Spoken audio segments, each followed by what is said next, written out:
Good morning students. देखो आज हम पढ़ते हैं मीटर सेतु, मीटर ब्रिज। कल के लेक्चर में हमने व्हीटस्टोन सेतु पढ़ा था। तो मीटर सेतु है क्या? बेसिकली मीटर सेतु व्हीटस्टोन सेतु के सिद्धांत पे कार्य करने वाला एक ऐसा उपकरण है जिसमें 1 मीटर लंबा मिश्र धातु का तार लगा होता है। मीटर सेतु की सहायता से अज्ञात प्रतिरोध का मान ज्ञात करते हैं। यानी इसको हम डिफाइन कर सकते हैं कि 1 मीटर लंबे मिश्र धातु के तार से बना ऐसा उपकरण जिसकी सहायता से अज्ञात प्रतिरोध का मान ज्ञात किया जाता है, मीटर सेतु कहलाता है। इसमें सबसे ज़्यादा इंपॉर्टेंट चीज़ ये कि मीटर सेतु व्हीटस्टोन सेतु के सिद्धांत पे कार्य करता है। 1 मीटर लंबा जो वायर है वो मिश्र धातु कॉन्स्टेनेंट या फिर यूरेका या फिर मैग्नीन का बना होता है। इसी धातु को क्यों लेते हैं? क्योंकि इसका प्रतिरोध ताप गुणांक अल्फा कम रहता है और इसकी प्रतिरोधकता होती है अधिक। तो सबसे पहले इस उपकरण की हम संरचना देखेंगे कैसा होगा। तो देखो, मीटर सेतु में 2 एल आकार और एक आई आकार की पत्ती लगी होती है एक लकड़ी के बॉक्स पे, जिसपे एक 1 मीटर लंबा हम वायर लगाते हैं मिश्र धातु यूरेका या मैग्नीन का। तो सबसे पहले देखो, इसमें देखते हैं 2 एल आकार की पत्तियां होती हैं इस प्रकार से। जो अंग्रेजी का एल आकार है, एल साइज है ऐसे, तो उल्टा एल हमें दिखेगा। इसके बीच में एक आई आकार की होती है। ये आई आकार की एक तांबे की पत्ती लगी होती है धातु की, और इधर एक एल आकार की पत्ती होती है।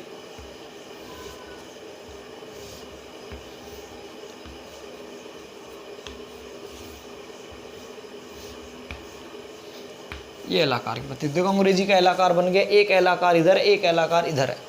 तो याद रखना है, मीटर सेतु में लकड़ी के बॉक्स पर 2 एल आकार और एक आई आकार की पत्ती लगी होती है। अब इन दोनों एल आकार की पत्तियों के जो ये 2 पॉइंट है, इन 2 पॉइंटों के मध्य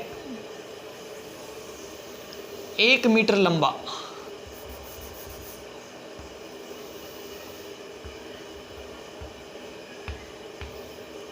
मैग्नीन या यूरेका धातु का एक वायर लगा होता है। यह मैग्नीन या यूरेका धातु का वायर, इसकी लेंथ 1 मीटर लंबाई है। अब इसमें देखो करते क्या है हम, इसमें ये पॉइंट है जहां हमें कनेक्शन करने हैं।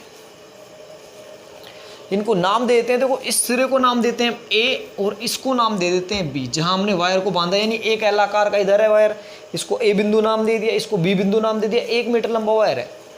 तो जो प्राथमिक परिपथ रहता है उसमें 3 चीजें काम में लेंगे। एक तो बैटरी, एक कुंजी और एक धारा नियंत्रक, जो धारा को नियंत्रित करेगा। यानी धारा ज़्यादा देनी है, कम देनी है, आर एच जिसको हम बोलेंगे। तो जो ए सिरा है, ए बिंदु है, इसको हम कनेक्ट करते हैं बैटरी के प्लस से, और बैटरी का जो माइनस है वो हम हर एक परिपथ में आगे विभवमापी पढ़ेंगे, वहाँ भी हम प्राथमिक परिपथ काम में लेंगे। तो बैटरी ई वोल्ट की है, इसका जो माइनस है वो हमेशा हम कुंजी पे ले जाएंगे, कुंजी के।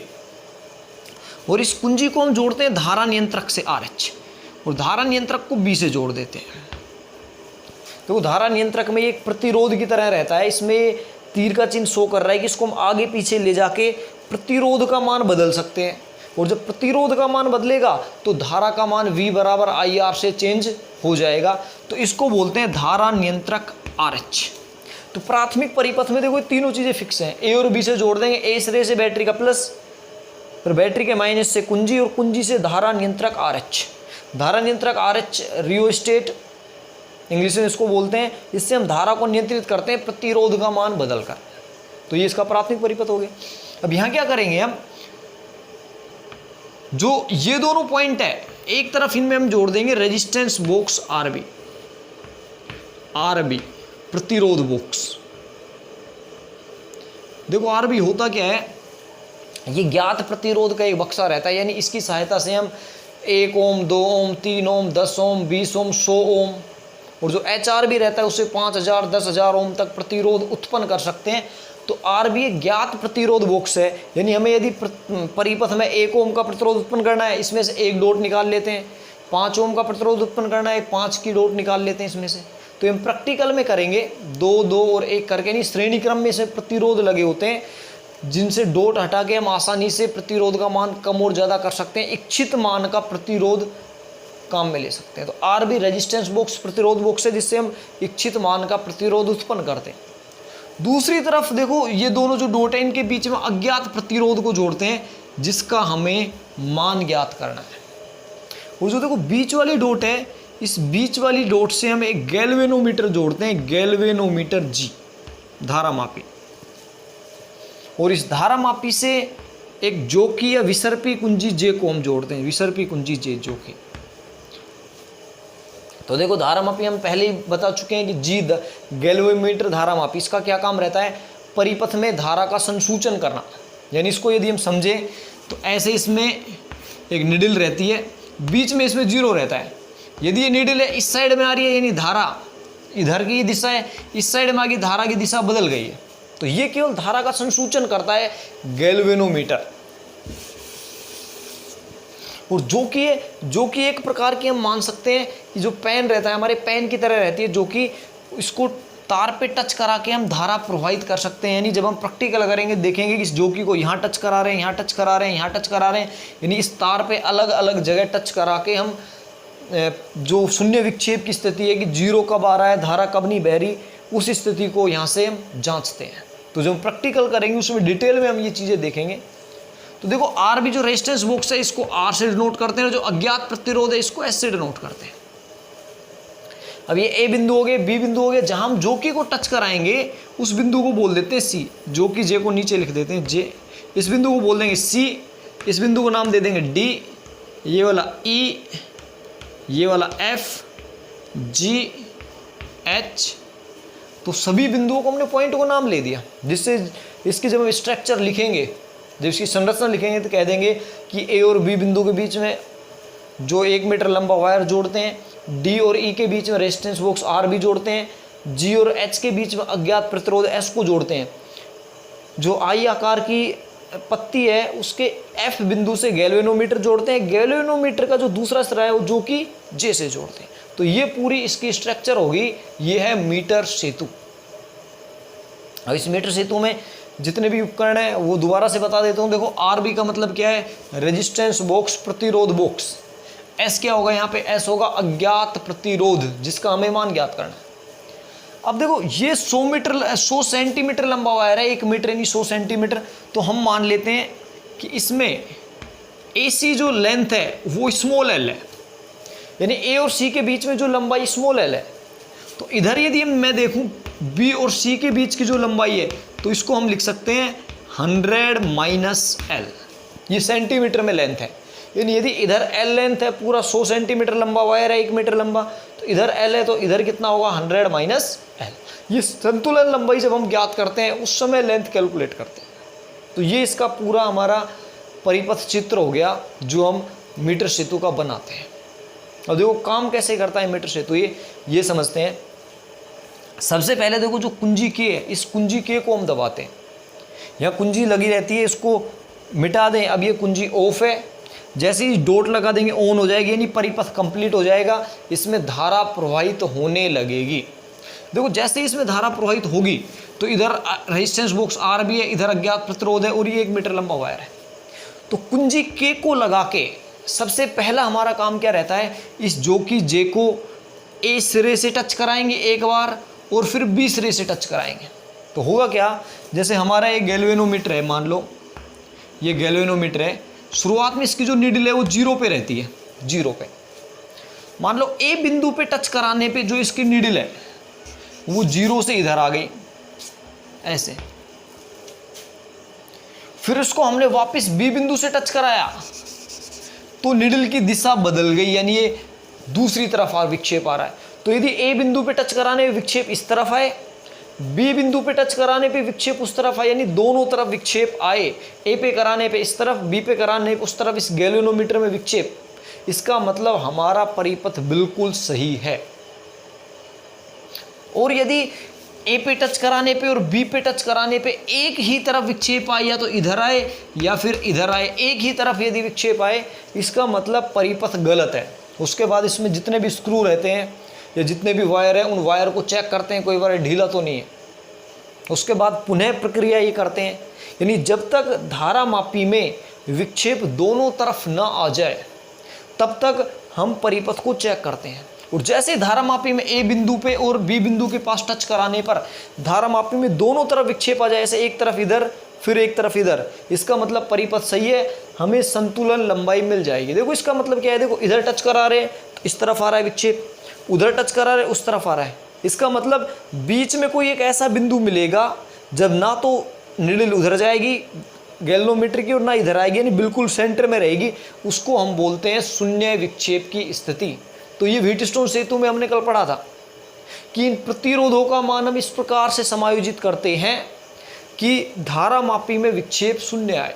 तो इस जोकी की सहायता से देखो इसकी जो लंबाई है, 1 मीटर लंबा वायर है, इस पे हम अलग अलग जगह जोकी को टच करा के देखते हैं, और जिस बिंदु पे धारा मापी में विक्षेप बीच में आ जाए, गैल्वेनोमीटर में विक्षेप बीच में आ जाए, वो कहलाती है शून्य विक्षेप की स्थिति। उस शून्य विक्षेप की स्थिति में हम व्हीटस्टोन सेतु का सिद्धांत लागू कर सकते हैं। तो देखो जो ए और सी के बीच में यदि हम प्रतिरोध P मान लें, सी और बी के बीच में प्रतिरोध Q मान लें व्हीटस्टोन सेतु का, तो देखो 4 प्रतिरोध हो गए। ए से सी के बीच में प्रतिरोध A, सी से बी के बीच में Q, रेजिस्टेंस बॉक्स से जो प्रतिरोध हम ले लेंगे R, और अज्ञात प्रतिरोध S। जैसे संतुलन स्थिति आएगी हम व्हीटस्टोन सेतु का नियम लगा देंगे, P/Q बराबर R/S, वहाँ से हम अज्ञात प्रतिरोध S का मान ज्ञात कर लेंगे। तो इसकी देखो क्रियाविधि एक बार मैं जल्दी से बता के आपको वापस इसकी क्रियाविधि डिटेल में समझेंगे, इसका इक्वेशन कैसे बनेगी। कि सबसे पहले कुंजी K को दबाते हैं, K को दबाने पर जोकी की सहायता से हम दोनों तरफ टच कराएंगे। यदि गैल्वेनोमीटर में विक्षेप विपरीत दिशा में दोनों तरफ आ रहा है तो परिपथ बिल्कुल सही है। उसके बाद हम क्या करते हैं, इस प्रतिरोध RB से, प्रतिरोध बॉक्स RB से, रेजिस्टेंस बॉक्स RB से एक उचित मान का प्रतिरोध, जैसे 1 ओम, 2 ओम, 5 ओम, 10 ओम, यहाँ हम R ओम का प्रतिरोध निकाल लेंगे और जोकी की सहायता से संतुलन लंबाई ज्ञात करेंगे। जोकी की सहायता से क्या ज्ञात करेंगे, संतुलन लंबाई। यदि हम मान लें कि संतुलन लंबाई C बिंदु पे प्राप्त होती है, यानी स्मॉल l दूरी पे प्राप्त होती है, तो ये दूरी हो जाएगी स्मॉल l, तो इधर ये दूरी C भी क्या बचेगी, 100 माइनस l। तो देखो इसकी क्रियाविधि में हम लिख सकते हैं, संतुलन की स्थिति में, संतुलन की स्थिति में व्हीटस्टोन सेतु के सिद्धांत से ये आ जाएगा P/Q बराबर R/S, जो हमने कल पढ़ा था व्हीटस्टोन सेतु का सिद्धांत, P/Q बराबर R/S। अब देखो P की वैल्यू और Q की वैल्यू हमें डायरेक्ट नहीं दे रखी, इस बार यहाँ पे वायर दे रखा है। वायर दे रखा है तो हम देखो प्रतिरोध का फॉर्मूला, प्रतिरोध हमने निकाला है R बराबर ρl/A। रो इस तार की प्रतिरोधकता है, L लंबाई है और A अनुप्रस्थ काट क्षेत्रफल। तो जो हम P का मान निकालेंगे, तो यदि P को L लंबाई तक हम माने तो प्रतिरोध P का मान क्या आ जाएगा, ρl/A। इसी प्रकार यदि प्रतिरोध Q का मान मैं यहाँ से निकालूं तो Q की लंबाई क्या 100 माइनस L, तो ρ 100 माइनस L/A। तो ये दोनों ध्यान रखना है कि यदि संतुलन लंबाई L, तार का जो अनुप्रस्थ काट क्षेत्रफल है वो A और प्रतिरोधकता रो दोनों में सेम रहेगी, क्योंकि एक ही वायर है, चेंज नहीं होगी। तो R बराबर ρl/A से हम P और Q का मान ज्ञात कर सकते हैं यहाँ पे। तो P बराबर, P की वैल्यू L लंबाई है ρl/A, Q की वैल्यू लंबाई कितनी होगी 100 माइनस L, तो ρ इंटू 100 माइनस L/A। PQR की वैल्यू हमें पता है, R ओम का प्रतिरोध हमने निकाला है, S हमें ज्ञात करना है अज्ञात प्रतिरोध। तो देखो P का मान रखें हम ρl/A, Q का मान ρ into 100 minus L/A equal to R का मान R है और S हमें अज्ञात प्रतिरोध ज्ञात करना है। यहाँ से देखो A और ρ कैंसिल आउट हो जाएंगे, यानी L/100 minus L equal to R/S। ये कंडीशन यहाँ पे आ जाती है अज्ञात प्रतिरोध ज्ञात करने के लिए। यहाँ से यदि हम इसका फॉर्मूला निकालें तो देखो फॉर्मूला आ जाएगा, हमें S का मान निकालना है, S equal to cross multiply कर दें तो 100 माइनस L/L इंटू R, ये आ जाता है मीटर सेतु का अज्ञात प्रतिरोध ज्ञात करने का सूत्र। देखो फॉर्मूला वही है, कल हमने निकाला था Q/P इंटू R। आज Q की जगह लंबाई काम में ले लेंगे 100 माइनस L, P की जगह लंबाई काम में ले लेंगे L into R, same formula है, लेकिन हमने प्रतिरोध को लंबाई के रूप में काम में ले लिया। R बराबर ρL/A से, रो और A अनुपात लेते हैं, कैंसिल आउट हो जाएंगे, तो फॉर्मूला आ गया 100 माइनस L/L इंटू R। ये हो जाता है मीटर सेतु की सहायता से अज्ञात प्रतिरोध का मान ज्ञात करना। अब इसमें एक चीज़ का हम ध्यान रखते हैं कि जो संतुलन लंबाई है वो 40 से 60 सेंटीमीटर के बीच में रखते हैं, 40 से 60 के बीच में, जिससे जो वैल्यू है वो एग्जैक्ट वैल्यू आए। तो प्रतिरोधों को प्रतिरोध का चयन इस प्रकार से करते हैं RB से, रेजिस्टेंस बॉक्स से, कि संतुलन लंबाई 40 से 60 के बीच में आए। अब इस मीटर सेतु की कुछ लिमिटेशंस हैं, कुछ इसके कमियां हैं, वो हमें ध्यान में रखनी है। तो क्या क्या कमियां हैं वो देखते हैं मीटर सेतु की।